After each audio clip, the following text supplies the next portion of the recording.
Texas was the ones who sued Obama for DAPA. Right. Right. I don't know how this is all going to work out because there's other federal judges that say DACA has to continue, and now Texas is suing in a different court that it shouldn't continue.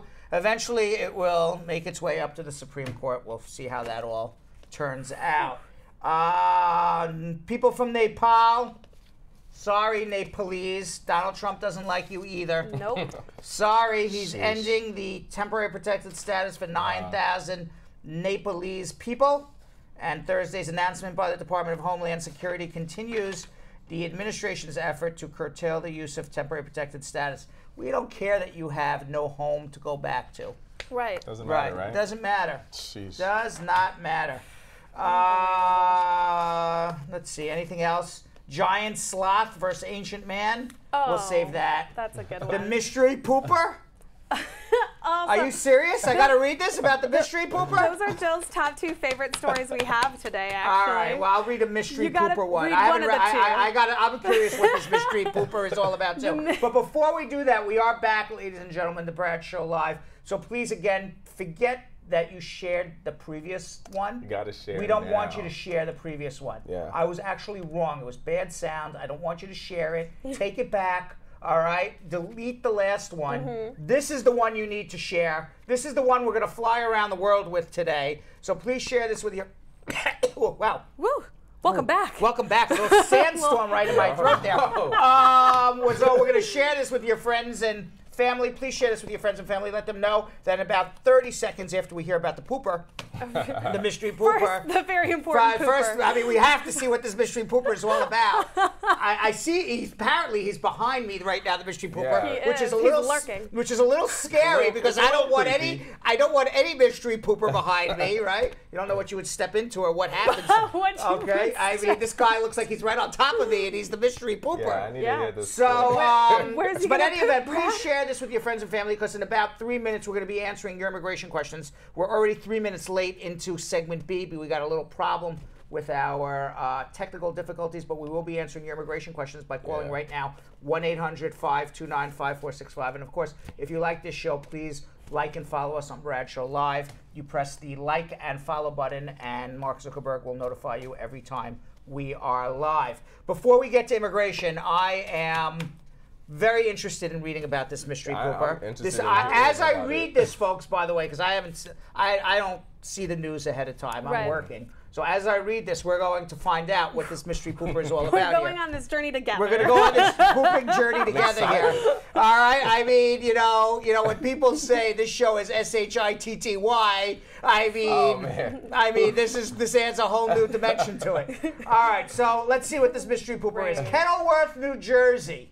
Where's Kenilworth, New Jersey? Who's a New Jersey person here? I'm a Californian You're person. a Californian I'm a Belgian person. girl. All right, Belgian girl. All right, no New Jersey people. No New but in Jerseyans. Kenilworth, New Jersey, the school superintendent, school superintendent, that's the guy in charge of all the schools. All the school districts. All the school districts of Kenilworth, New Jersey. He was charged with defecating on the Homedale High School football field at 5:50 in the morning.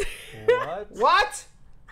Why? Yeah, this guy behind me, Thomas Tramgalini, that's his name. Right. He's 42. He lives 3 miles from Homedale High School in neighboring Aberdeen. And the track coaches were coming to the school and found human feces, human poop, all over the track field. They didn't know who would go and do such a thing. Who would defecate on the schools? On the schools, I don't understand this. So then the school was a school employee who said, "You know what? I've got a great idea. I'm going to set up a little camera, and we're going to catch the mystery pooper in the act." So the school employee began monitoring with a camera, and they caught the mystery pooper. It was a mystery. Turns out it was the school superintendent. That's crazy. Tramalgini. He's charged with lewdness and littering. He's due in municipal court on next Monday, to answer charges about pooping on the track and field. We don't know what's wrong with this man, okay? So but now by things. pooping on the field, he gave up his $147,504 a year job. Now, you would think that if the guy makes $147,000, he could afford almost any toilet bowl he wants. Absolutely. Yes, All right, he 100%. doesn't need Even a bidet. He doesn't need. Yeah, he can get a bidet. Yeah. He can get the toilet bowl that washes him after, right? Right. You know that one I'm talking about? Yeah. You heard about that one? The little. I don't know. spinny thing? I've never sat on it, but apparently you sit on it, and then you don't need toilet paper, and then it wipes you after, and it dries you. You have a funny story about this. You tried this one. This guy could have done it. At Whoopi Goldberg's house. At whose house? At Whoopi Goldberg's You house. tried it at I'm sorry. Whoopi Goldberg's house? Wait a second. This is what I got to Wait, hear. yes. Wait. This is what I got to hear. All right, so Jonathan We're Yo-Yo. All right, we've gone so from ready. mystery pooper to Jonathan Yo-Yo tried the self-wiping toilet bowl. Yeah. First of all, what were you doing at Whoopi Goldberg's house? I used to be good friends with Raven Simone, so we used to go and visit her while she was doing Raven The View. Simone was friends with Whoopi. Yes, because they were doing The View together. They were doing The View together. Yeah, and Right. Whoopi has that at her bottom bathroom, her bathroom on like the regular floor, and The pleb floor. yeah, and it's like a heated seat. It's too. a heated seat. And And what happens? What do you do? Like it cleans you and How like does it clean you? What does it it do? shoots water and like Oh, I air thought it dries. like takes like it's and like it- an arm with a toilet paper or something. No. Oh no! And like all of a sudden, like the arm is like going up your arm. I don't know what I don't know what the self like a cleaning robot does. arm? Yeah, like a Like robot arm. No, you it know, has like air. you're like, hey, can you like not be so rough on me? I mean, no, I like- didn't know what it was. There's a blow level of dries it, tenderness. Oh, too. so it shoots water up your tuchus. And then All it right? blow And then dries it it. blows dries it. That seems a little uncomfortable. It actually was kind of fun. All right.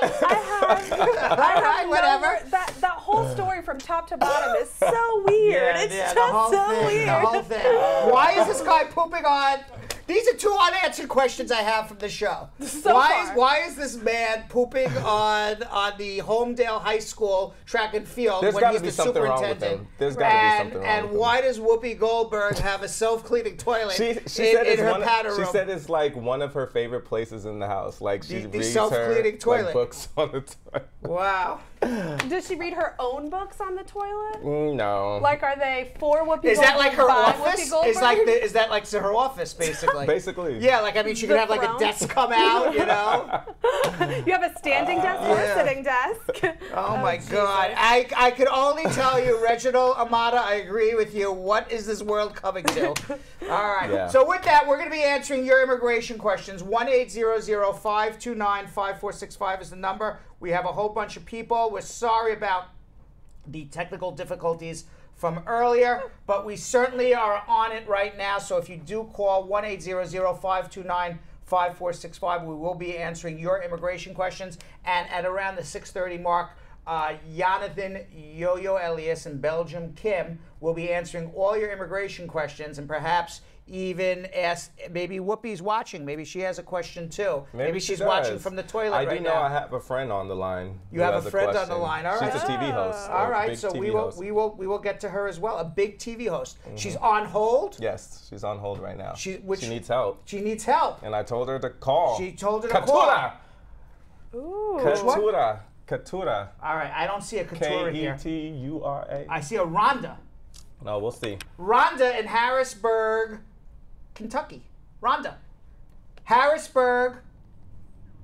Yes. Harrisburg. Harrodsburg, Kentucky. Harrisburg, Kentucky. You know what I love about Kentucky? Whiskey. What? Oh, I do too. I like whiskey. Yes. What's happening? What's going on, and what can I do to help you today? I have a question about the immigration. If you the travel document, if your attorney does not do it right, how long does it take to get that back? What do you mean your attorney doesn't do it right? Tell me what happened. Well, it's like he's supposed to fix all the papers for the travel document, and they had denied the I think it's G28. Okay. So And he keeps saying that everything is okay, but all right, we so don't seem to think that. The G28 is an application that the attorney signs and you sign, saying that this man or woman is an attorney, and I want this man or woman to represent me. It sounds like to me, if immigration rejected the G28, that this person is maybe posing as an attorney and is not a recognized attorney. and that's why immigration rejected it. They will still accept the applications, but they're not going to correspond with that attorney because they're not recognizing that person as a licensed attorney. Maybe they're a paralegal, a notario, maybe there's somebody posing as an attorney. I don't know. But they shouldn't be filing a G28. Now, when you file for the travel document, I assume you're requesting what's called an advance parole document. The advance parole document is part of an adjustment application, so you should have filed an I-45. You're filing for your spouse, I assume? Yes. Okay, so you should have filed, this is what you should have filed, okay? And then if all of this was filed with the proper fees, then you're okay. You should have filed an I-485 application, an I-130 application, an I-765 for the work permit, an I-864 for the affidavit of support, and an I-131 for the advance parole. And you should have paid a total of $1,760. Did you do that? 1,700. Yeah. Well, actually, he's paid more than that. Well, no, in filing fees to the government. Yeah. Okay. Yeah. All right. Did you get a receipt back on all these applications? Yes. When did you get the receipt back? It's been 2 years. Okay. Then something is wrong then. Okay. So if it's it shouldn't take more than 4 months to get a work permit and a travel document. So this person who has been telling you 2 years is either pulling your leg or the stupidest person in the world, one or the other, because either they think everything is going right and and they have happy idiot syndrome where you think everything's going right when it's not. I'm talking about this person who's being your lawyer. They either have happy idiot syndrome, I'm all happy, everything's good when everything's not going good, or they're just pulling your leg or literally lying to you. But 2 years, if you filed an adjustment, you should have a work permit and a travel document 4 months, 5 months. If it was filed 2 years ago, it should have been less than 90 days. What I would suggest you do is hold on and at the bare minimum, have a consultation with my law office. We can do it over the phone. What you're going to do is email us all of your documents, okay? We're going to look at it ahead of time. We're then going to speak to you on the phone, and we're going to tell you exactly what you need to do, okay? But we will get it straightened out for you. Okay. All right, hold on one second. 1-800-529-5465. Liz. Hi, Brad. Hey, Liz. What's up? How are you today? I am fabulous. What's up? I'm fine. I hope you enjoy your vacation, your mini vacation. I did. It was too mini. Okay. Usually, usually a vacation should be at least 7 days. That you get to unwind. Yes. I traveled one day, sat on a beach for 2 days, and then traveled back. It wasn't a lot of unwinding, but just when I was just getting to relaxation stage, I had to leave. But I'll tell you the one good thing about leaving too early on a vacation. It's better than leaving too late. It's worse to be on a vacation like when you say, "Oh my God, I can't wait to get the hell out of here." All right, it's much better when you say, "Boy, I could have stayed a few more days." But that was my vacation. Don't feel bad for me. No one should cry for Brad Bernstein. Trust me, I'm living a good life. All right. With that being said, With that being said, Liz, tell me what your question is. Okay, I don't have a question. I'm calling to big up your firm. Oh, really? Yes, sir. Yeah. Tell us what happened. Hi, Kimberly. How are you? Bajan Kim? Hello. Bajan Kim? Thank you. Okay. All right, so Liz is bigging us up. Yeah. I have no idea what she's going to say. What are you going to say, Liz? Let's hear. Well, I've been listening to your program since in the early 2000s. Okay. And I used your law firm to obtain my citizenship because I had my green card already. Great. My lawyer was Miss Brakefield, and then Jackie took over. Great. I applied for my citizenship in May 2017, and I obtained my citizenship. I did my oath on April 28, 2018. So it took me less than a year with your law firm to get my citizenship. Wonderful. And I live in Florida. You handle my case from Florida, New York, Florida, and I mailed all my documents, everything you asked me for, I mailed to you. And my experience with Bernstein law firm was excellent. Liz. Yes. I'm going to let you talk. You have the floor. Yes. So I am so happy because I was like stressed out because I went on this website and I see people who said that they sent in their application since 2016 and, you know, early 2017. And I'm like, oh, God, thank God I had a lawyer who did my paperwork, who did the footwork, and I am a U.S. citizen. Congratulations. Congratulations. Yes. Thank you. Now, let me ask you a question. You lived in the United States since when? When did you first come to the United States? Let me hear a little history. I came to the United States in 1986. Okay, and when did you get your green card? I obtained my green card in 2005. Wow, so you lived in the United States 19 years with no status. Okay. Yes, sir. And then you got your green card. And now you are a newly minted American citizen. So you've lived, you have lived in every situation. You've lived in a situation of, you know, somebody who's here out of status.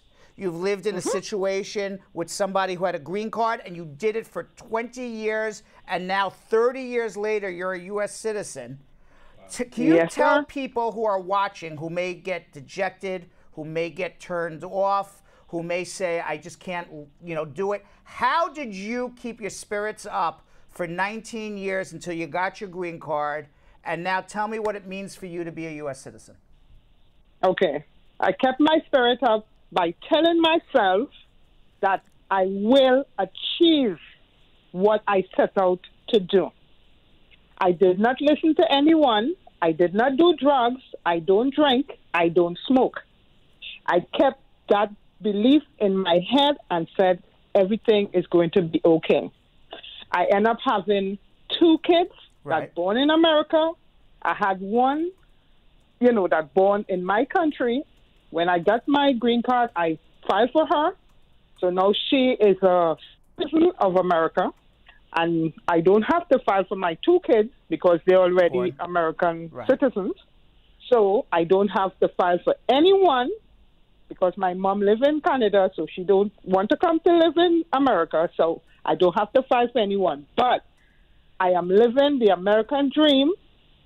I did everything. I stayed out of all trouble, so I did not have nothing against me. Immigration just run through my file and see that I was living a decent life.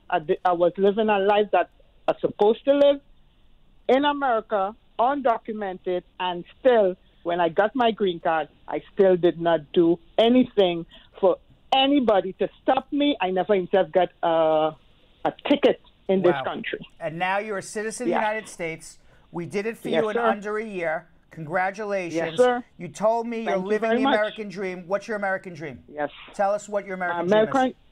My American dream is to make sure that, you know, I get everything that, you know, I put my mind to get in America because I left my country when I was in my 20s. Now I'm in my 50s. So I'm just, you know, I just want to get everything that's out there for me. I already have my education, and now I'm pushing my kids to get their education, go to school, and do what they have to do. Liz, I really appreciate you. You spoke very well. You spoke very nicely about me, and I thank you very much and my law firm. And I'm really happy that you're a citizen. You absolutely deserve everything. I appreciate that you took the time out to call and tell everybody this as well. And hopefully some people, you know, relax just a little bit who's, you know, who may be out of status, who says, you know what, Liz waited 19 years. You know, that was too long in my opinion. But you waited 19 years to become legal. You did it the right way. You're now a citizen. And look how happy you are, and congratulations. Awesome. Yes, I'm very happy. So, you know, I must say again, I appreciate, you know, the 2 lawyers that worked with me, and, you know, I have to give them big thumbs up. All right. Thank you, guys. Big thumbs up. And, all right, yes, wonderful. And one thing, Brad. What? One thing. I know you have other callers. Yes. The only thing I have to tell other callers is that we said money, we look at money, but sometimes we have to put the money to the side and do what we got to do because our rights in this country, we got to do what we have to do. Set aside the money. If we're thinking about the money, we're not going to do what we're supposed to do. All right, Liz. So go forward and do what you have to do. The money will come. The Lord will show you a way. Once you have Him in your faith and in your soul, He's going to show you the way, Brad. He's going to show you the way. Liz, he showed you the way, that's for sure. Thank you very much. You spoke eloquently. You spoke beautifully. Look how excited she is. She's a United States citizen. That's amazing. Okay, it's people who are born here don't realize what a privilege it is, they take it for and they granted. take it for granted. And look how happy you are that you're a citizen of the United States. Wonderful. It's fabulous. Yes. And congratulations. Yes. Another success Thank story. Thank you very much for calling in, Liz. I appreciate it. Thank you, Brad, and have a blessed day. You too. Bye, Yo-Yo. Bye, Liz. Thank you. Bye, Liz. Bye-bye. All right, I think Yo-Yo's sticking there. Casey in New York, New York. Casey. Hi. Hi, how are you? I'm all right, thanks. Hi, This is my cousin. Oh, this is Casey? Cousin Casey. Cousin Casey. Oh, Come wow. All right, hello, cousin. How was it growing up with Yo-Yo? Was he as big a pain in the ass as he is to us here? Hi. What? Sorry. Is he a bigger pain in the ass to the family as he is to us here? He's amazing. He's amazing. All right. Thank you. All right. What's your question, Casey? So I'm currently going through a bit of an immigration battle because I'm a British citizen and I moved here at the beginning of the year with a TV company, and I've been working on my ESTA, my travel visa waiver. Right. Even though I'm not supposed to be, but I was directed to do that by the company, and they claimed that they would get the I visa for me momentarily. Well, you can't. Well, let me stop you by saying right now that you're not allowed to be working on the ESTA visa, and if you did that, you violated immigration laws and made a misrepresentation which could bar you for the rest of your life from either working or even living in the United States of America. It's one thing to come on the visa waiver. I don't want you to say any more, okay? And I think you're going to need to have a consultation. It's one thing to come on a visa waiver that you come for a meeting, and maybe that's gray area. But to actually physically work and do something that somebody in the United States of America where somebody gives you a salary, even if they're paying you back in UK, that's illegal employment. So hold on. I wasn't aware of that at all. I know. I know. So I don't want you to talk, because everything you say can and will be used against you. There's nothing privileged in anything you're telling me right now. All right. So hold on one second, okay? All right. Let's go to Zena in New York, New York. Zena. Oh, hi. Hi, Zena. Thank you for having me on. What's going on? I'm calling because we own a franchise here in New York of restaurants that come from India. And we have a few employees that work there and are working here and are looking to get papers. Okay. So now when I know the H-1B is like super difficult right now, so we were looking at maybe the L-1A, like for a manager, or I don't know, EB-1 or EB-5. So I just wanted some guidance in how you might suggest we. Well, it depends what these workers are doing. You have restaurants in India and you have restaurants here in the United States. It depends what these workers are doing. If they're coming to actually be an executive in the company, then L-1A could be appropriate. If it sounds more to me, without knowing anything about this, and we would have to have a consultation, but it sounds more to me just saying, okay, this is a restaurant worker in India and he's coming here, whether he's going to be the manager of the front of the house, the back of the house. It sounds like more to me this would be an L-1B, which is somebody who's coming with some technical expertise in the way that you run your business in India, and you want them to run the same business here. The reason why people want to do L-1As over L-1Bs is the second part of the process to get the green card is much easier as an L1A executive manager than someone with technical expertise, because the L1A, you can just apply for your green card. You don't need to prove you're not taking a job away from an American worker, where on the L1B, you have to do the labor certification and everything. But it sounds like to me they're more L1Bs than L1As, but we could have a consultation. You could explain to me why that's not the case. But I would assume that the first thought from immigration is these are people who work in restaurants. How are they managers and executives? But, so I would do it as an L1B, and if they really have this technical expertise, then you should be able to do a perm and a labor application for them after, for them to get their green card, even though from India there is a much longer wait for those type of cases. I mean, some have already received their visas under EB1, but that seems to be like a higher threshold. EB1, EB1, are you talking about green cards or the E-visa? E-visa. Okay, because those are two different things. EB1 is somebody with extraordinary ability. The E-visa is you have a company in India, and it's owned by foreigners, and you have a company in the United States that's at least 50% majority owned by the same people who own the company in India. And now you can bring your employees over who have worked for that company in India to come work for you on e-visas as well.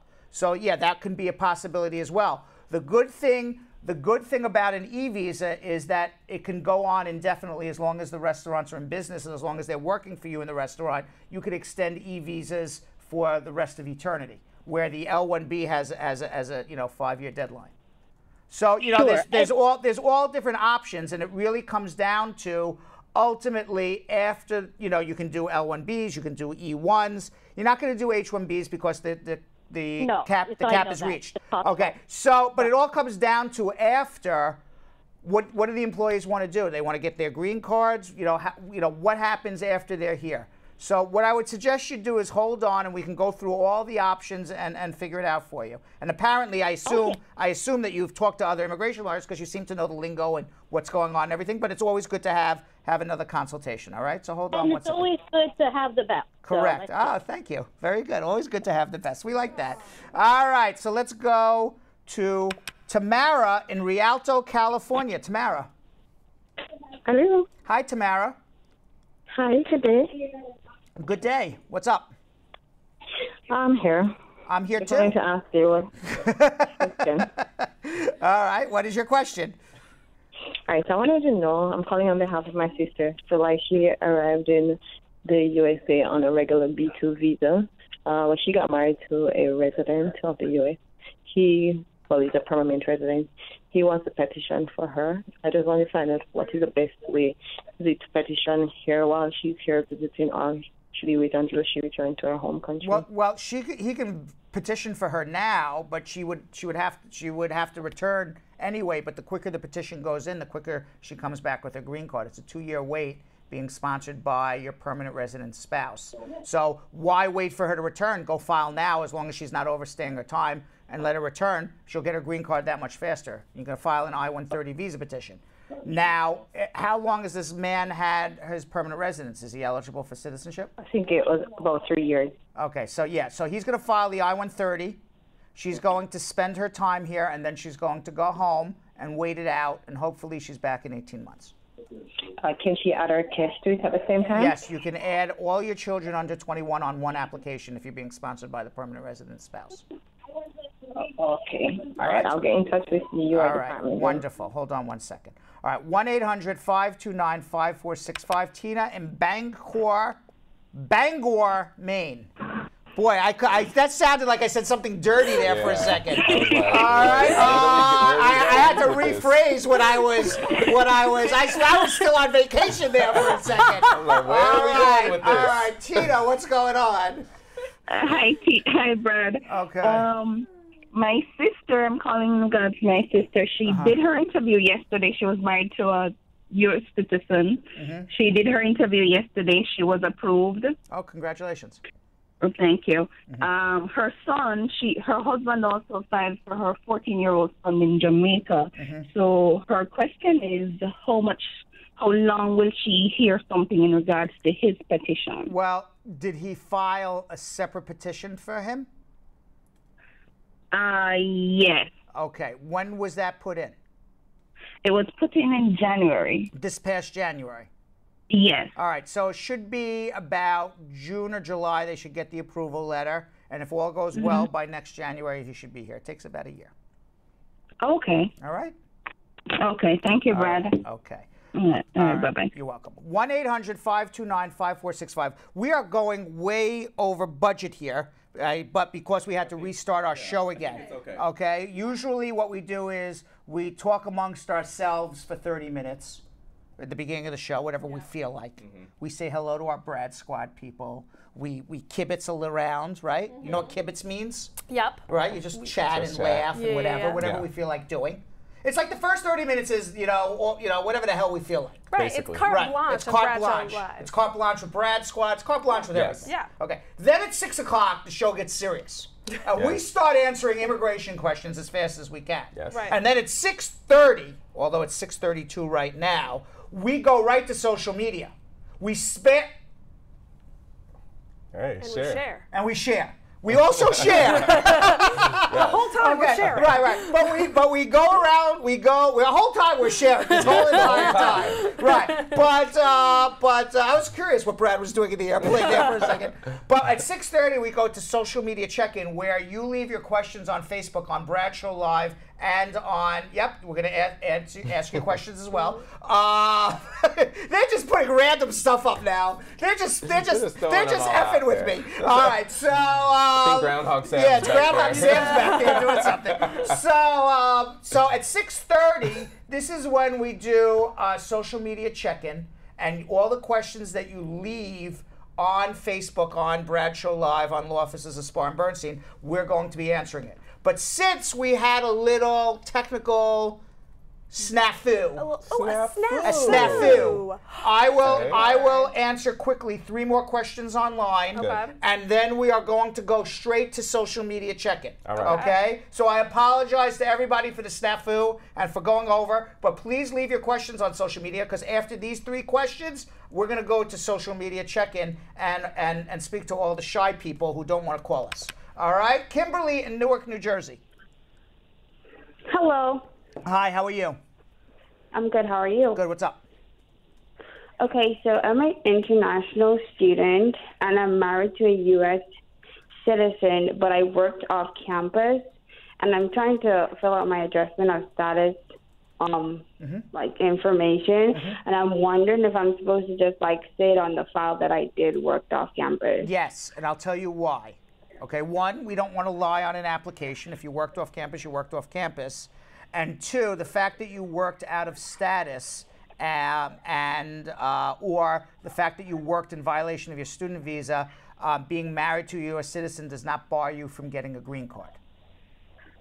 Okay. Now, with a caveat, if you traveled on the student visa back and forth, and during that entire time you were working, every time you re-entered the United States, you were misrepresenting your purpose of coming back, that's a problem.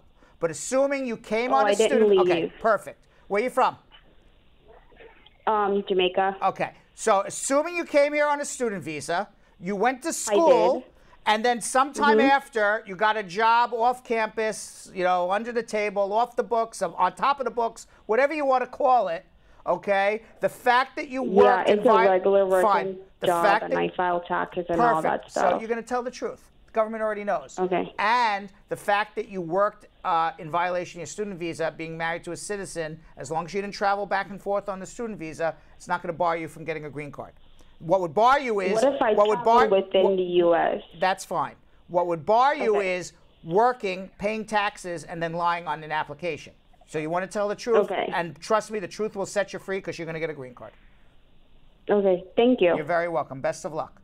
All right, Bye. All right, let's go to Rohini in Bronx, New York. Rohini. Hi, how are you? Hi, how are you? Okay, I'm good. So my brother's been deported for 20 years on a criminal charge. He was 17.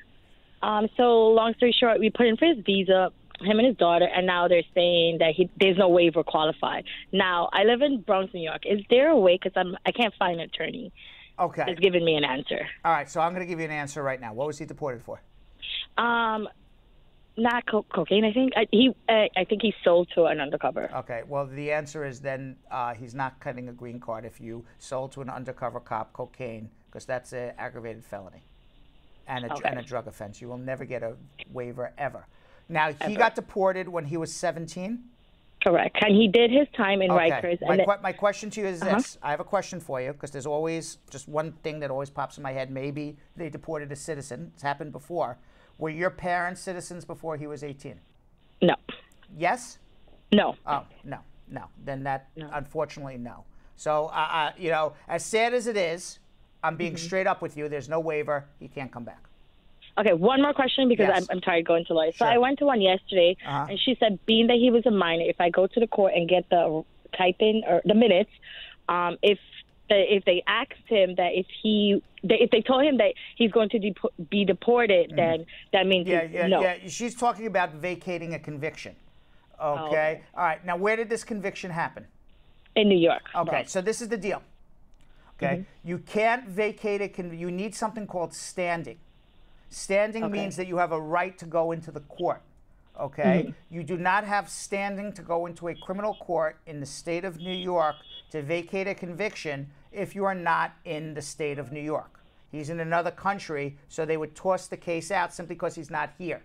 Okay? And number two, because he has a trafficking charge, it would even if the case was vacated, they could still bar him for being a potential drug trafficker in the past. So for all of those reasons, as much as I know you love him, and maybe he's turned a corner and he's a different person now, unfortunately, as the law stands today, there would be no hope for him whatsoever. Okay, thank you, Sabina. Okay. Thank you. All right. Let's go to. Let's go. Yep, that's how she sounded. Way after I told her. That was just the computer, because she hung up before I hung up on her. So when she hangs up before I hang up on her, we have the computer program to go. Okay. Okay. But if I hang up on her first, all you'll hear is click. Gotcha. Could you do the other sound just one more time? I don't even remember what was the sound I just did. You know what? All these shows go into one another. We were even talking about the other day. We're like, maybe when we do the best of, we should just run like an old show that we loved. Right. And we love a lot of our old shows, but we don't even, we've done so many. We've done over 100 of them. I don't even remember all of them. All right, let's go to Kim in Hartford, Connecticut. Kim, how are you? What? Kim, I don't hear you. I don't hear you. So I got a 10-year. I don't hear you. 2 years ago, I got a letter. I was in my citizenship. 5 years after getting married. I got a letter saying that I have to remove the 2-year condition. Kim, I don't hear you, Kim.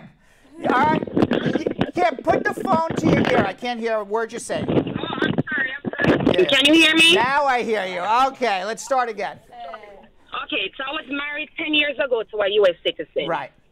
I got my green card through the court system, so they handed me a 10-year instead of a 2-year. Okay. 2 years ago, I went to get my citizenship when they told me that I have to remove the condition.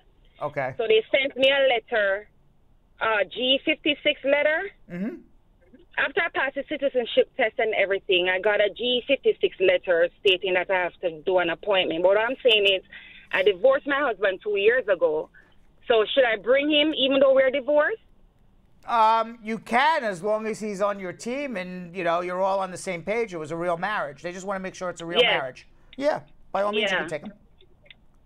Oh, okay, because we don't really talk that much. I don't really want to call him. You don't need to take him. If you're divorced, you don't need to do it. Okay. You can go without him. Okay. All right. So another question is, do I have to do the citizenship test back all over? I hope not. Yeah, I hope not. Yeah, they shouldn't make you do it all over again. Right, because it was their mistake to give me a 10-year instead of a 2-year. Correct. So I'm here saying they won't give me any problem when I go because they gave me an interview for the end of this month. Right. No, and you should ask the officer after you pass the interview what's happening with my citizenship. Thank you. That's all I need to know. Thank you so much for your help. All right. Best of luck. Enjoy your evening. Thank you. Bye. You too. Thank you. All right. So now, those were the 3 questions I said I would take. Awesome. All right. Now, we're not going to go around the world. We're not going to come with Dwayne "The Rock" Johnson with a sign. Okay. What we are going to do is a stream of what do we have? What is it? It's a stream of emojis. A stream of emojis. It is social media check-in with absolutely no sound behind it. Still. Wait, what was our? What did we decide? Da-da-da. Joe says there was sound. There was no sound. There wasn't. There was no sound, Joe. None. I think we are having. We're having some technical difficulties. difficulties. But you know what? But you know what? You know what it is. You know, you have to be thankful for what you have. Absolutely. Yes. Okay. At least they can hear us. At least they can hear us. All right. You can't have everything in life. This is a very good example of you can't have everything in life. All right. So let's go to social media check-in. Da da da da da da. Da da da! All right, let's go. Rocky music. All right, here we go. Here we go. You want to go? Who's going to go? Ladies first. Ladies first. Man, he is such a gentleman, this Jonathan. Right? So our very first question is actually not loading up. Sorry, my computer has been... All right, again, we have sound problems, computer problems. I have it all, folks. Ready. Yeah. Come to me. See? All right. We have one from Kadeen Carter. Kadeen Carter. All right. Hi, Brad. This is my question. I'm Kadeen from Philadelphia. I'm married to an undocumented man. We have kids together. We had them in 2012. We came to the USA and overstayed our visa. My husband's mom is a U.S. citizen, filed the I-130 for my husband in 2013. He received a letter with us, a number, but nothing more. Do you know what else she can do and how much longer it will take? Will the kids get through him? She filed as married, U.S. citizen filing for their married son or daughter over the age of 21. And unfortunately, it is a 12 to 13-year wait right now. So you filed in 2013. You got another 7-8 years of waiting. There's absolutely nothing anyone can do on that particular case. If the children turn 21, most likely they'll be out. There is something called the Child Status Protection Act, and perhaps under the Child Status Protection Act, they may get some protection. We'll have to see at the end. But on that particular case, you just got to wait it out. Now, does that mean that, okay, well, then I just got to wait it out and there's nothing else I can do? No, maybe there's other options. Maybe there's job sponsorships. There's all sorts of ways to get green cards in the world, or at least in this world in the United States. So you maybe try a different option. So now you're saying to yourself, well, how do I know those options? Aha! I know those options. You have a consultation with me. That's actually a perfect segue into our next question. Randolph wants to know, what's the new law for someone who's been here for 21 years? Is there anything new that could help me get legal status? The new is he asking what the new law is, or is there anything new? Those are two different questions. I think the real question is there a new law? There is no new law. It is the same laws, despite Donald Trump's rhetoric. It has been the same immigration laws, basically, as far as getting a green card is concerned. In terms of processing on how to get a green card, it has been the same laws since April 30th, 2001. That was the last time the immigration laws changed in terms of how can I get a green card. So nothing's changed under George Bush, on W, nothing changed under Barack Obama, and nothing has changed under Donald Trump, despite all of his rhetoric. Surprise, surprise. Yes. Right. All right, Steffi Daly. Hi, Brad.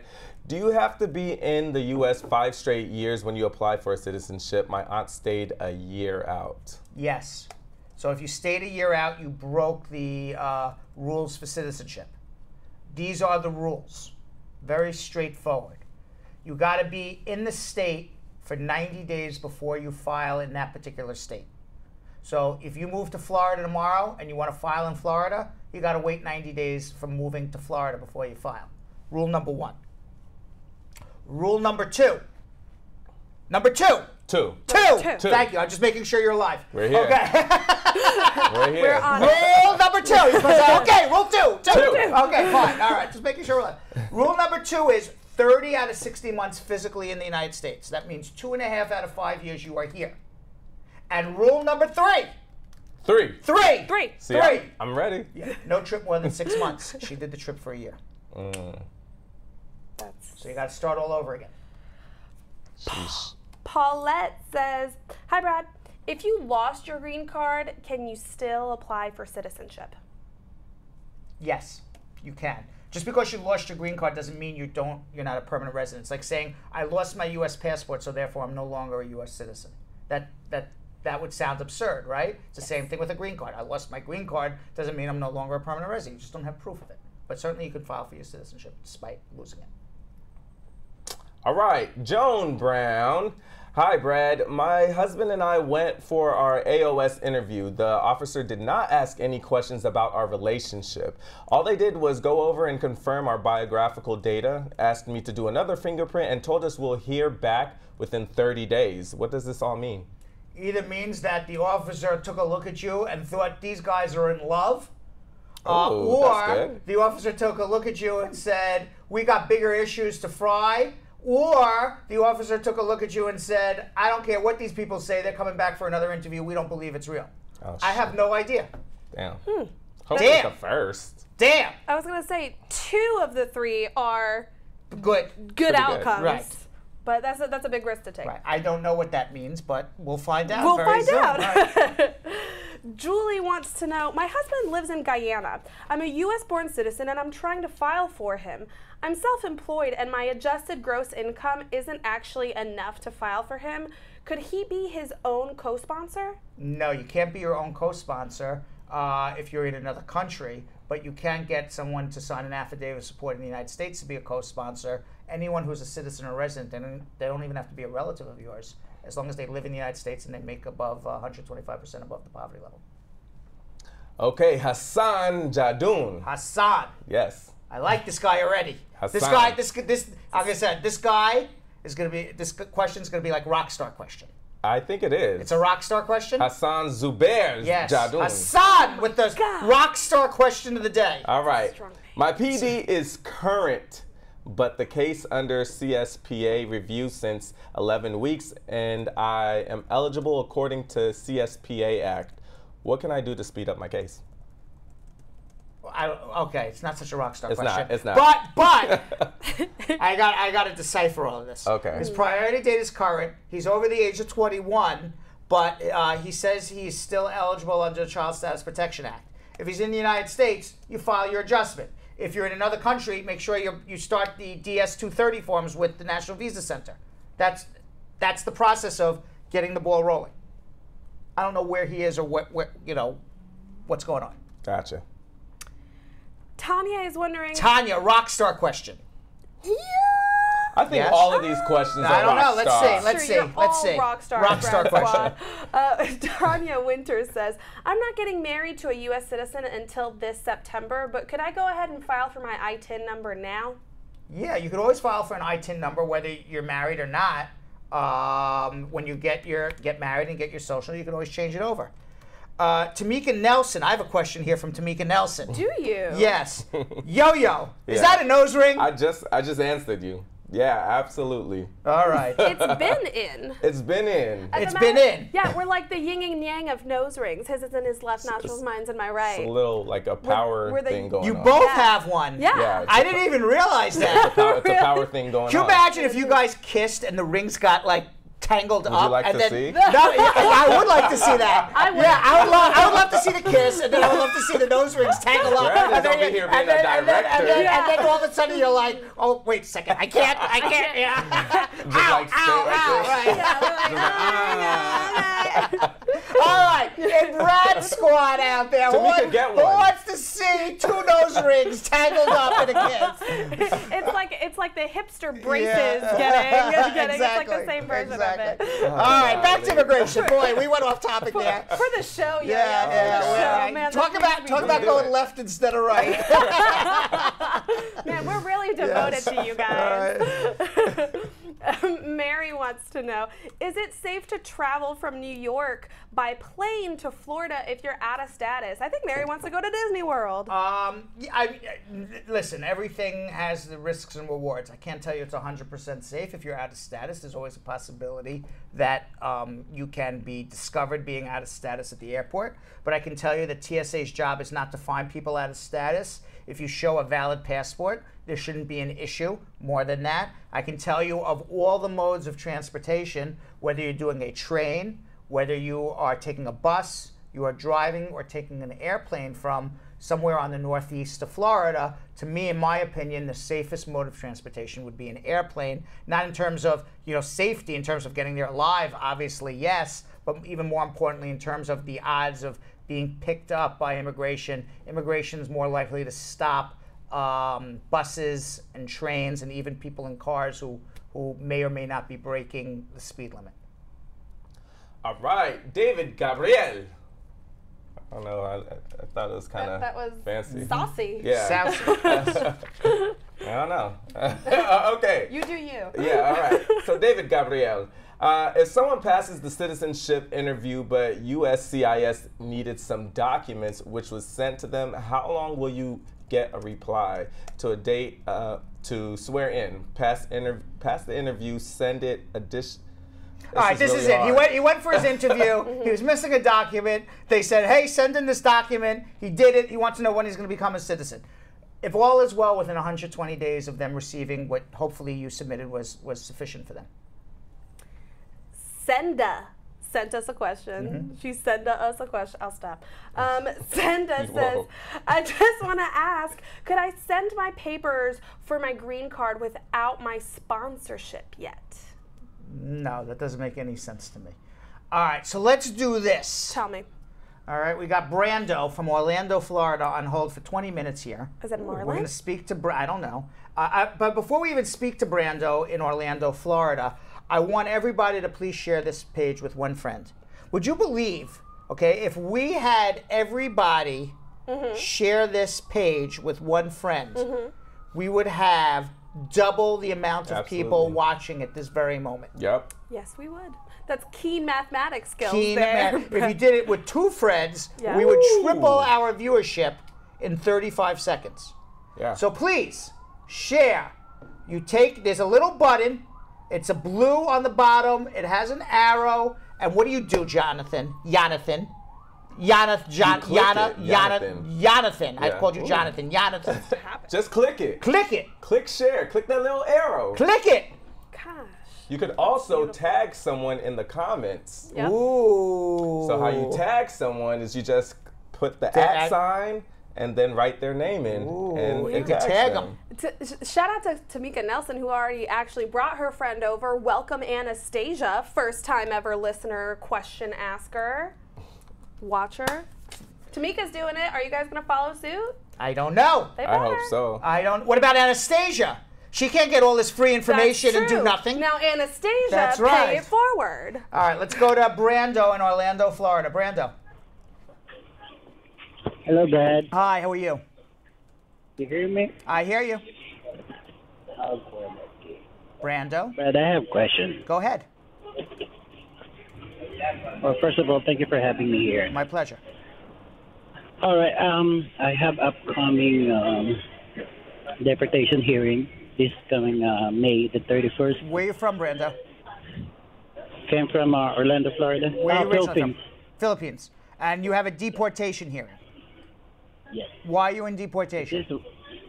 This is what happened. Okay. 2007, I came here in the U.S. like H-2B visa. And then after a couple of months, I met my Filipino ex-wife. And we got married. Right.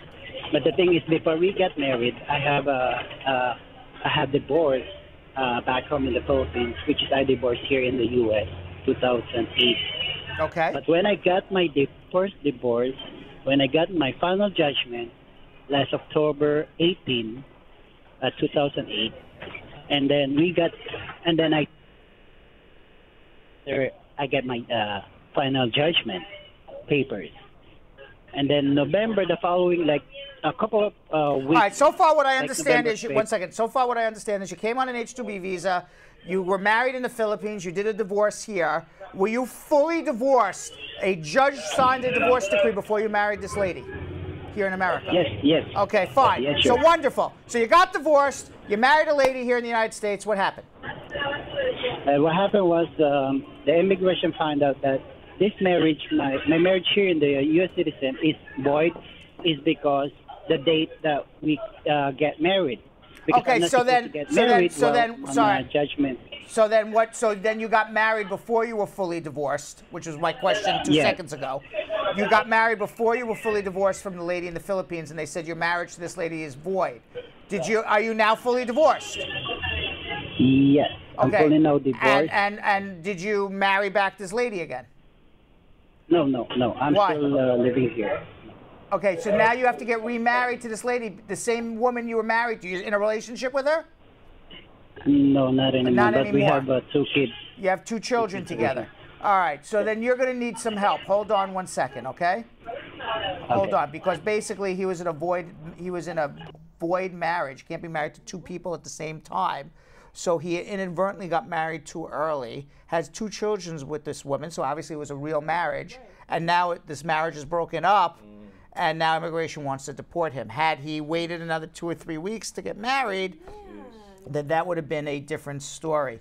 So he has issues, but he definitely needs the services of a good lawyer. We'll have to figure that one out. You know, like I don't know what his situation is, but as soon as you hear void marriage, it's a problem. However, if you are in a bigamist marriage, see, the problem is he was the bigamist, not his wife. Right. I was about to say, if the wife was a bigamist and not him, even though it was a void marriage, you can still inquire about domestic abuse and Violence Against Women's Act, the VAWA case. But he's the bigamist, so I'm not even sure if he would be able to do that. We'll have to figure it out for him. Yeah, I hope he... We'll have to figure it out for him. Yeah, so anyway, you know about cherry blossoms, right? Tell me what you know about cherry blossoms. I lived in D.C. in for Washington. 3 years. It's big cherry blossom country there. Yeah, they have a right? huge cherry blossom festival right. every year that people fly all over the world for. And the cherry blossoms is a tree, right? Yeah. Right. Yeah, so it only blooms for like a week or so, a week or two, like in April. My name is Brian. I am the field correspondent here today at the Brooklyn Botanic Gardens. Yeah, exactly. It's a huge festival. Like I said, people fly from all over the world for this. Okay. So here in New York, there are cherry blossoms as well. I wonder why it's not as big. I don't know. Right. But we have a new correspondent. You may have heard of him about 15 seconds ago. When his name you may have heard about him 15 seconds ago. His name is Brian. Okay. And we sent Brian out. We sent him out. We wanted to test the waters with Brian. Okay. See how he did at the Cherry Blossom Festival at the New York Botanical Gardens in Brooklyn. Okay. It's not it's the Brooklyn Botanical Gardens. Yeah, the New York Botanical Gardens are in the Bronx. Yes. So this is the Brooklyn Botanical Gardens. We sent Brian out. I want everybody to please give Brian Walters a big hello. It's his first time as a correspondent here on Bradshaw Live. Yes. All right, and let's see how he does. We're all going to watch together now. Let's watch. Hey Bradshaw Live, my name is Brian. I am the field correspondent here today at the Brooklyn Botanic Garden, and we are enjoying the kickoff of the Cherry Blossom Festival. A little bit of background on myself. I grew up in Yokohama, Japan 17 years. I'm half Japanese, half German American, and I grew up on a US military base to be exact, which is why I have this accent. Anyway, a little bit of background on the Cherry Blossom Festival. It all started in 1912 when the Tokyo mayor gave as a gift 3,000 cherry blossom trees to the United States. And every year, millions of people all over the country celebrate the Cherry Blossom Festival. It's a great bridge between Japan and America, and it brings the two countries closer together. We're going to be interviewing people on what their American dream is and what they love about the Cherry Blossom Festival. Let's go!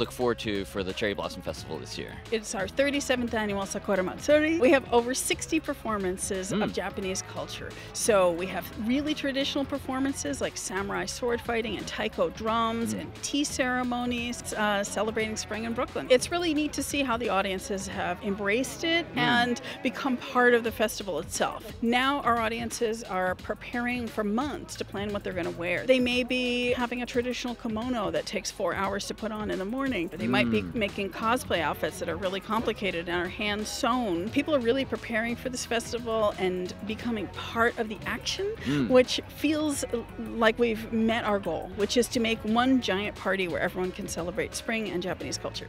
Love it. What are you guys dressed up as today? I am the samurai version of Deathstroke. Oh, very cool. I'm also a mashup. I'm a goddess warrior version of Pinkie Pie, My Little Pony. We made our own costumes completely from soup to nuts on the floor of our tiny New York City apartment. Yep. Nice. Pretty much, yeah. So we are here with Mr. Yoshi Amao. He's a master swordsman and he just put on an awesome performance. And you do it every year? Yes, since 2003. Wow. So this is your 15th year that you've been doing this? Yes. This is our second year in a row. We've gone before, but this is like we consider ourselves regulars at this point. Yeah, we never miss the beautiful cherry blossoms. I've actually been working here on this festival, among other things, for 17 years. So 17 years, yeah, wow. So I've seen this festival really change and grow. Is this something you look forward to every year? There's such a limited time to be able to get this beautiful venue open with the cherry blossoms, blossoming, and something that we never ever want to miss out on. Oh yeah, very much so. It's a yearly event that I'm so looking forward to attend. Nice. And looking forward to taking as many pictures as I can. Yeah, of the cherry blossoms and the performances? Yes, and the performances. Are you excited for the Cherry Blossom Festival? Of course, this is my special annual event. Hello, Hiro-san. How are you? Okay, I'm fine. Wonderful. We saw you perform earlier. It was a spectacular performance with the four of you. What does the Cherry Blossom Festival mean to you? This is kind of like a Japanese tradition. If you visited Japan this season, everybody like, wow, people enjoying the cherry blossom gathering and then eat together and, have a fun. What does the sakura or cherry blossom mean to you? Beautiful and also fragile. Love and peace. Cherry blossom is a tradition. I love flowers, number one. Yeah. And number two, I know that cherry blossoms are flowers and trees that came from Japan. Although I'm not from Japan, I'm from Asia. And therefore, I'd like to be a part of the cherry blossom. Sakura Matsuri brings out a lot of different types of people. People who don't even know what cosplay is. So during the cosplay fashion show, they're going to see a bunch of fantastically talented cosplayers walking around. You may not understand it at first, but at some point the cosplay bug's going to bite and then you're just going to want to be a part of it sometime in the future. What does the Cherry Blossom Festival mean to you? Every year we are releasing a new material, and not only just fighting, but also it's a play. And play should be fun. Yeah. We need to laugh. Yeah. And a lot of kids there. That's true. So it should be nice, happy, and exciting. So the fun and the pressure both. As an Asian person, obviously I was heavily influenced by anime growing up.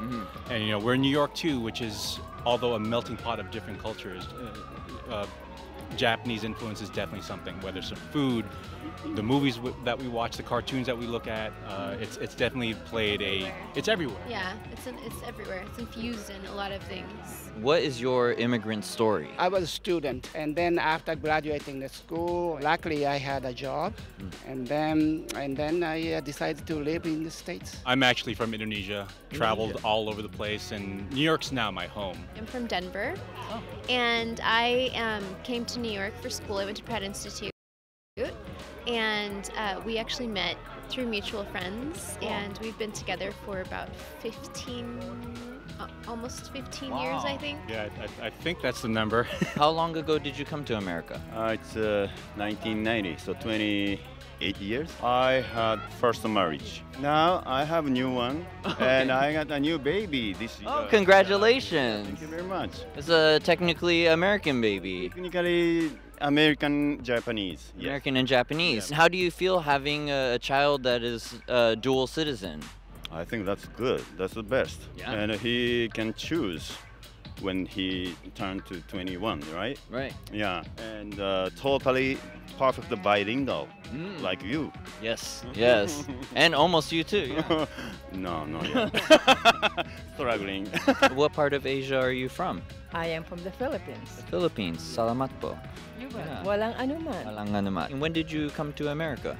Ooh, ages ago. Ages ago? Yes. What is your American dream? The American dream is to have a combination of living in an urban environment with a lot of culture and beautiful things, but also being able to be around nature. I mean, to be honest, I mean, as someone who's not a Native American, the dream was to come here and do art and be creative and do it at a high level and you know, have it seen by everyone out there, and it's definitely coming true.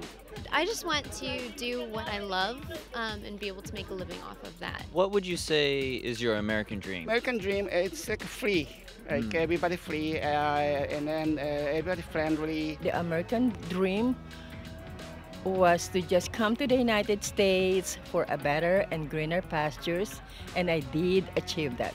Congratulations. Thank you. Do you have an American dream now? A new dream?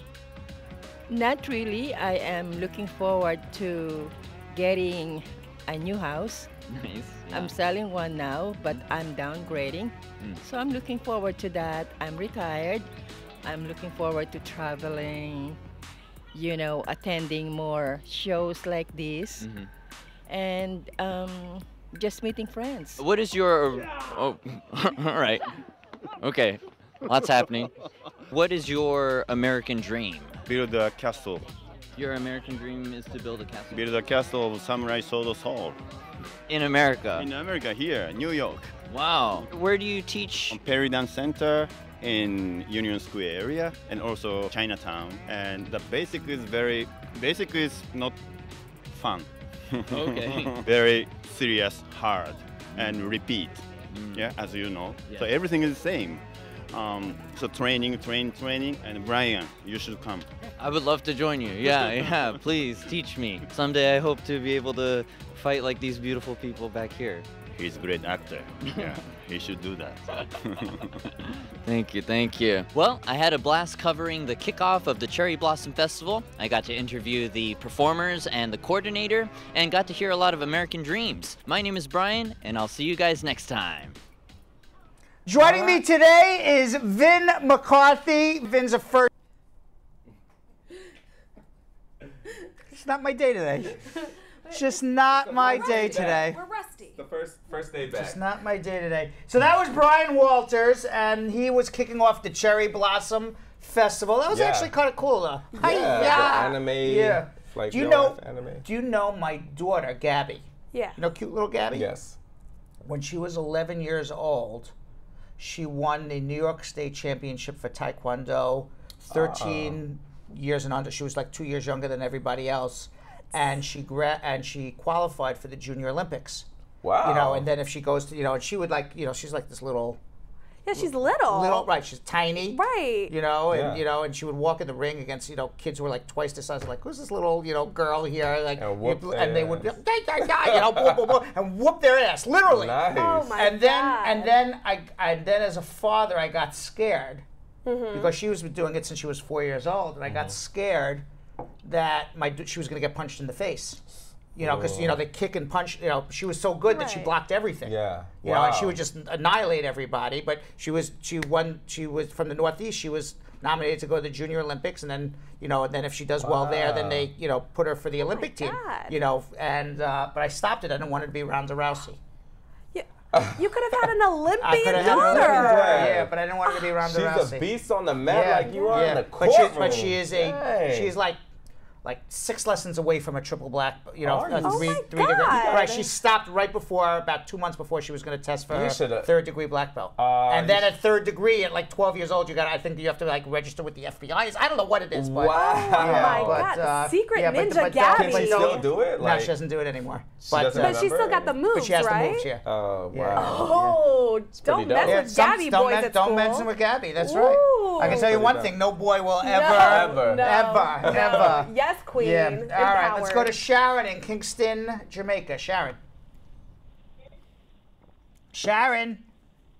Yes, good afternoon. Hi, how are you? I'm okay. What's going on? Okay, my dad, he filed for us from 2008. My sister and my brother got through, but I'm the one that married. Right. That's why you got to wait a little longer. They're in 2005 right now. You got about another 2 years of waiting, 2 to 3 years. Just hang in there. Okay, hang in there. Okay. But probably another 2 to 3 years, you and your family and any children who are under 21 will come. Just me and my son. My husband separate. Well, why don't you get divorced from your husband? You'd be here immediately. Okay. If you did, if you were divorced, you would be here immediately. Okay. Why don't you do that? Okay. Yes, I'm going to do that. Okay, because if you get divorced, you go into the F1 category, unmarried sons and daughters of U.S. citizens. You're separated from your spouse, and then that priority date's 2011. You would be here. You would have been here 3 years ago. Okay. All right?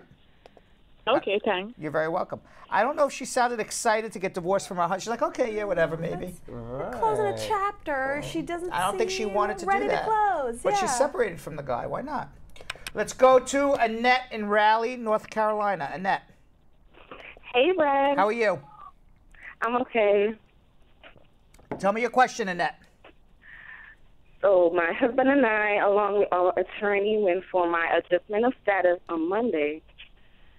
The officer went over the biodata, like he asked my mom name, my father name. Right. He does the same thing for my husband. Mm-hmm. He asked if we took any additional evidence. We gave it to him. He asked me to put my thumb on the, I guess it's a fingerprint. Right. And he said, oh, you'll hear from us within 30 days. Okay. He didn't ask no question about our relationship, our life together, nothing. Okay. So the question is, I don't know. I don't know either. I wasn't there. Did you ask this question in Facebook too, or was it somebody else? No, I didn't. Okay. No, All I right. didn't. Because it could be one of three. Either you walked in and he sized you up as being in a totally loving marriage, and because it's just sometimes it's apparent that people are in love with each other, and he just sized you up and said, I've done this enough times. I know this is a legit thing. It's possible that's one. It's possible, too, he looked at you, and as soon as you walked in, you look left instead of looking right. You annoyed him in some way. I have no idea. And he said, this person I'm going to deny. I don't really care what they have to say. Or the third thing is, I'm really busy today. I have bigger fish to fry than this person, so I'm going to do a really quickie interview, and whatever happens, happens. I don't know. I wasn't there. But it's one of those three. Hopefully 2 out of those 3 is positive for you. Okay. All right. Thank But you. I don't know. We got to wait. Wait 120 days, and then you'll see. Okay. All right? Thank you. Okay. Let's go to Matthew in Albany, New York. Hi. Hello. How are you, Matthew? Good. How are you guys? I'm just call. If you're gonna renew or retain his green card for marriage, but it's gonna be expire in June. It's already late.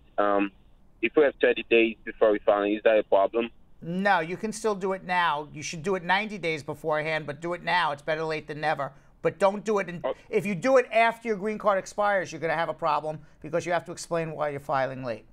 So just file it now. My next question is: my brother lives in Venezuela and is in Dominican Republic, but he's not a Dominican. He's not Dominican, but he married to a U.S. citizen. Mm-hmm. But he wants to file his wife want to file those papers to Dominican Republic. Okay. From my perspective, I say no. You should go in your country where you're born to file out your paper. Is that a problem? If they send those papers to the embassy? It depends what her status is in the Dominican Republic. If she's like, She's on visa. What kind of visa? Tourist visa. Yeah, if it's a tourist visa to Dominican Republic, no, she cannot do the visa application to Dominican Republic. She would have to go back to Venezuela. You need to go back to your country. Yeah, you would have to go back to your country. Now, I understand Venezuela is not the safest place in the world to go right now, which I understand why she probably wouldn't want to go back. But yes, she would have to go back there. If she was in some sort of greater legal status, like I don't know what they call a permanent resident in Dominican Republic, but let's assume there's such a thing as a permanent resident in the Dominican Republic, then yes, you can do it in the Dominican Republic. The thing is, there's a legal definition, so just so you understand, it's where you're domiciled, what's your legal address. And since she's a tourist, in Dominican Republic, her legal address is still Venezuela. Yeah, sounds good. So from my perspective, this is where you're born. You have to fill out your paper. If you don't have a status like resident, don't fill out your paper by the embassy. Correct. All right, sounds good. All right, thank you. You're very welcome. All right, bye. All right, so let's go to Hermita in Canton, Georgia. Hermita. I had it right first time. Hermite. Actually, Hermite, I bet. Right. All right. Yes. It's French. Hermite Jean-Baptiste? Right. It's French. Yes. Right. What can we do to help you today? Hi, Brad. Hi, guys. What's going on? My question is, I've been married with 13 years with my husband. It'll be 13 years in June. Right. And I've had, my first set of green card, but I never applied for my citizenship, and I just got it renewed. But the thing is, my husband is being deployed. He's going to be deployed going to Qatar next month, and he wants me to apply for the citizenship. But the problem is, back in 2015, I went back home, which is to Haiti, and I was over there for like 9 months. And then when I came back, and I told them, okay, I have to wait. I have to wait. They told me I have to wait until 2020 to apply for my citizenship. But since I've been back in 2015, I never went anywhere else. When did you come? When did you come back to the United States? What month in 2015? I came back October 2015. Okay, and in October of 2015, you were legally married to your husband? Yes. Okay, we're still legally married. And yes. when you came back, you had a green card, a 10-year green card, or a 2-year green card? 10 years. 10 years. Okay. And you guys have been married. You told me you guys have been married for years and years, right? Yes, it's going to be 13 years in June. Why were you in Haiti for 9 months in 2015? Personal reason. I had a family emergency. My mom, so she was ill, and I had to be over there to take care of her. Mm-hmm. That's why I was over there for that long. Well, this is the rules. This is the laws. If you're out of the country for more than 6 months, you got to wait. You're in a bona fide marriage to a U.S. citizen, so it's 3 years from your return. All right? So you returned in October 2015. That means in October of 2018, you would be physically here for 3 years. You would be able to file your citizenship, no questions asked. So you have two choices. It's not going to be 2020. You can file 3 years after you last entered. Prove it's a bona fide marriage between you and your spouse. He's in the military. He goes back and forth, but it's a real bona fide marriage. Okay, you'll become a citizen. Okay. Now, if you want to, and I would say don't do it because it's October is just around the corner. It's a few months from now. If you wanted to, you can file now. And there's something called a rebuttable presumption. The presumption is that you stayed out of the country for more than 6 months, less than a year. You were not permanently residing in the United States for that period of time, and therefore you're ineligible for your citizenship.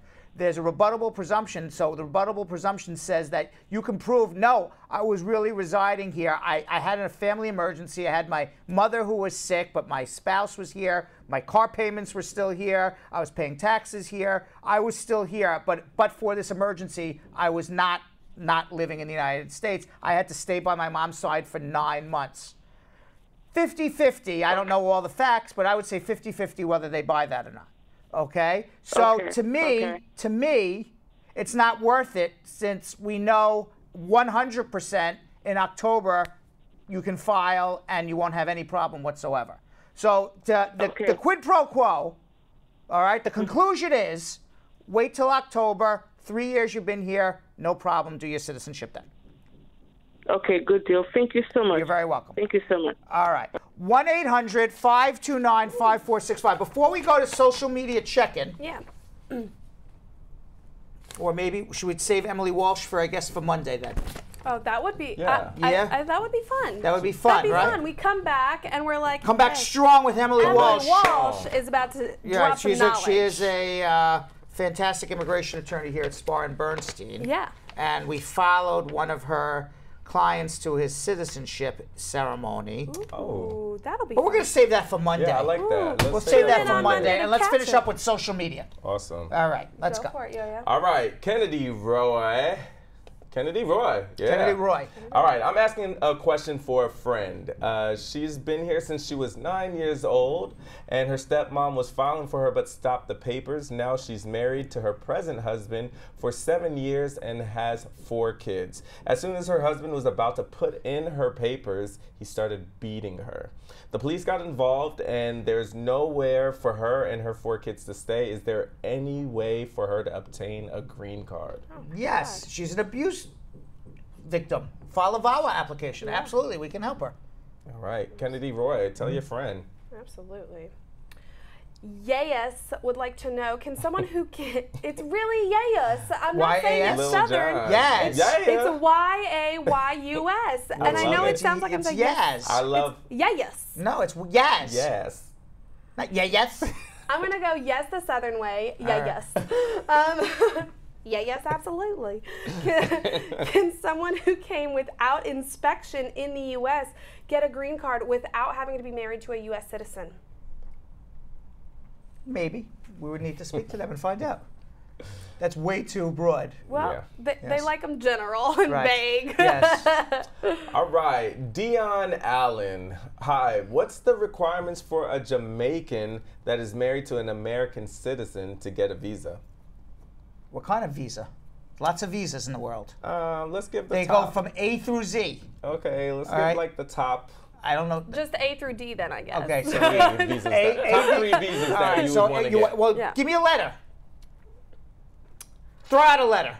T visa. T visa, that means you would have to be smuggled into the country for sexual prostitution or slavery or peonage. I don't think we want to do that visa. I doubt Not that's a because TV. she's married to an American citizen. All right, so give me a different letter, maybe. Throw a letter out Throw there. a letter. A. Okay, A visa is diplomats. Okay. She would have to be like the ambassador to Jamaica for the A visa. What if she were married to the ambassador of Jamaica? She's married to an American citizen. Oh, She's married to an American citizen. Not All the right, ambassador. Try one more letter, and then I'll tell you what the answer is. Okay, a V visa. I've never heard. You never heard of the V visa? I've never heard of the V visa. Okay, the V visa is given to children under the age of 21 whose parents filed for them prior to 2001 to come to the United States and wait in America for their green cards. So that so that really wouldn't apply. No. Right. And most people, the V visa is done, but for there's a few people left in America who came on a V visa and never got a green card, and that's a different situation. But basically, if your parent filed for you prior to 2001, you already have your green card already as a permanent resident. So there's very few V visas left. The answer. Let's get that. Is there is no visa for your spouse. You have to file for a green card. File the I-130. There we go. There's the answer. There it was. I was gonna say you tried to stump us. You said name a visa. There Right, was no right answer. There was no right answer. I just want you to throw. The point is that there's literally, other than Z. There's no Z visa. There's no Z visa other than Z, and there's probably, I don't think there's a W visa. I'm not aware of. Is there an X visa? There's no X visa. I was gonna say. All right, but there's. And by the way, there's variants of letters, H1B, J1, J2. So, I mean, there's probably 80 or 90 types of, maybe even more. I don't even know. Gotcha. Wow. So I was just saying, throw out a letter. I'll tell you what the visa is. I kind of like this game, though. Yes. We should turn this into a game. We should do this, right. The ABC game. Try to stump Brad. Yeah. Well, give me a letter. Right. Pretty good. Swan would like to know, hi, I'm here on an immigrant visa. One of the many, I'm assuming. If I travel out of the U.S., how long could I stay outside of the country without affecting my spouse's visa? He's here on an immigrant visa. Yes. There is only one type of immigrant visa, Belgium, Kim. That is a permanent residence. Okay, so therefore you are incorrect by saying one of many. Already. There are one of many non-immigrant visas. Okay. See, this is why you're the lawyer. Right, immigrant visa, that means you're a permanent resident. What you do has no effect on your spouse. It's every man or woman for themselves. So if you stay out of the country for more than 6 months, you may be giving up your permanent residence, but it has no effect on your spouse. All right, Shanti Henry. I overstayed my B2 visa, and now my husband is petitioning for me to get my green card. What would be my current status? Pending adjustment. And by the way, the B2 is the visitor visa. Yes, I remember that. You know that one. You have a pending adjustment status. That's what your status You're is. getting good. I know, right? You're like... It's all because of Brad. By the way. Tell me. I was thinking about I'm a Survivor. Yeah. Were you thinking about her recently? I was actually just talking to her. Yeah, I was just thinking, I said, you know, knowing her favorite color is blue. Wow. I know this stuff. How would you know that? Because I know this stuff about Broad Squad people. You're an amazing guy. I am an amazing guy. Continue. I just wanted to give you my thoughts about Broad Squad people as we're going on. Brad, I just peeked in the comments, and I think that you may not have just known. I think she may have just told you. No, she didn't. No, definitely not what. No, not she never the thing said that happened. No, did not happen at all. Now, did you have to look at the color of my dress after you read it, or did you remember that I was wearing blue? I had no idea what color you were wearing. I'm a man. I don't remember anything about women's dresses. Right. All right. Jeff Bosey said we did all the letters before, and that is so November. We never played that game, Jeff Bosey. This is the first time we ever played the letter game. Is it? I don't remember ever playing it before. Well, Jeff does, apparently. Jeff, I'm sorry for repeating once in my life. Wow. And from November, and Jeff. he remembers this. My God. Don't ever do it. Just kidding. We love you. Why would Asset Lindo say I don't like her anymore? Did you not say hello again? Asset Lindo, I hope I do like you, Asset. Why would I not? Of course. Why would I not? We love Asset. Yes. Franklin Toomer says, if your wife had a child from a previous relationship, and I'm in the process of bringing them here, and the child's 8 years old, is it going to matter that his father is on the birth certificate? Do we need some extra paperwork from the father that says that, yes, we're allowed to bring the child over? Well, sometimes the embassy may say that, give me a letter saying that it's okay for the child to immigrate. Other times you can just walk in and you can say, I'm the custodial parent. Depends on that particular situation. It's always nice to have a letter from the other parent saying it's okay for the child to immigrate, but it's not a necessity. All right, Reginald Amara. Hi, Brad. You filed your citizenship with your Canadian citizen daughter on your application as one of your child, but now you can't remember if she was on the green card application. Would I be in deportation or lose your green card on the interview date? You don't remember whether you put your child on your application? Mm-hmm. Okay, so step one is let's do a Freedom of Information Act request and get a copy of your application and see what was put in, and then we'll figure out how to fix it. Esther Brown says, last year on August 7th, I went to an interview, my husband and I went, and I have not heard anything since. Should I be worried about it? We went for the I-130, and it was approved in 2016. When was this interview? Last August. She should be contacting me. I don't know if she should be worried, but she should certainly be contacting me. Okay, we're going to do one more each. Okay. We're going to have question or comment of the day, and then we're going to talk about tomorrow. Okay. All right. I had two, but... You have two questions or two comments of the day? Two questions. All right, go quickly. Okay, Anastasia Williams. I'm filing for my son through marriage, stepson. My husband is now a permanent resident. Should my husband fill out the I-864A, and what documents should we send in? Who's filing for the stepson? Anastasia Gail Williams. Okay, yes, you're Anastasia. All right, so she's the stepmother. Yes. Yes, the husband. If you don't earn enough and you have a joint tax return, yes, do the I-864A for additional household member. Awesome. Forms quiz is one we haven't done. Maybe if Jeff is saying we've played the alphabet game, I felt like we have never played. We have never played. Maybe in his dreams he dreams about us. He does dream about Red Velvet for sure. And maybe in his dreams he thinks we have never played the alphabet game before. It's the first time ever. Joan says, if I'm in the U.S. on a J1 visa and my contract time is up, is there any way that I could adjust to get a green card to continue working and stay in the U.S.? No, my visa's up, I get a green card. There's no such application. So you need to change your status to some other status or have a job sponsorship or something. Come see us. All right. Last one, Sankay White. Hello. If you're on a filing by parent and unmarried, can you apply for a working visa? Would it affect you negatively at port of entry? You could apply for a working visa, but if you apply for a non-immigrant working visa, you are going to be turned down because you've already shown an immigrant intent. So the only non-immigrant working visas that have immigrant and non-immigrant intent are H-1Bs. But if you're going to do an H-2B, no good. No bueno. No bueno. No bueno. This is why. All right. So with that, comment of the day. This is easy. This is easy. You're back. By the way, yeah. This will be the hottest comment of the day ever. Hot. It's hot. I'll tell you why. It is 100. It is registering 108 degrees in our studio right now. For real. We have air conditioning. By the way, besides all the broken equipment, include the air conditioning on that. We have no air conditioning here today. Crew. So it is some we are suffering in here. So this will definitely be the hottest comment of the day. Let's hear what it is. It's from Sheree Bassier. And Sheree Bassier says, I want to thank Rebecca and Mercedes for working on my husband's case.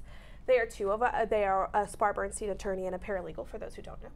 He was deported to Jamaica for out of status, and his I-212 and I-601 waiver have been approved. He did his oath for his interview. He is coming back to the USA. After previously being deported. Previously being All deported. right, that is a hot comment. It was Spar Bernstein Love Day today. That is a hot comment. Nice. All right, and that is it, folks. Oh, before we say that is it, about tomorrow. Yep. Okay, unfortunately, I had a last-second thing I have to do. It's a child thing. So I will not be here. I didn't know about it until late last night. So unfortunately, because I have a last-second child thing, and I am a parent as well, and I want to be a good parent, I will not be able to be here tomorrow, but we will be back live on Monday. So for everybody out there, have a great weekend. Come back and watch us on Monday, and we'll be live, I promise you, 5:30. See you then. So Sam, as part of the production, we have to say this disclaimer at the end of the show. Do you mind reading it for me?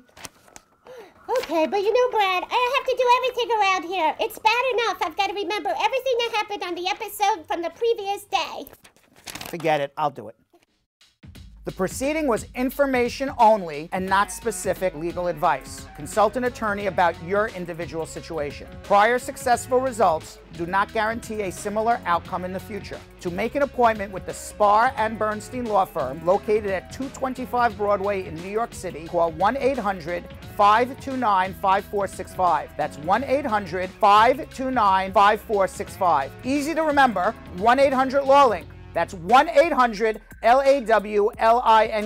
Once again, make a call to 1-800-529-5465. And of course, link up with the law offices of Spar and Bernstein, located at 225 Broadway on the 5th floor. If I were you out there, make the call, make the link, make the connection, make it Spar and Bernstein. 1-800-LAWLINK. That's 1-800-529-5465. And now, conveniently located in Hartford, Connecticut on 1 Congress Street. Visit us in Connecticut or in New York at 225 Broadway. That's 1-800-529-5465. 1-800-LAW-LINK. 1-800-529-5465.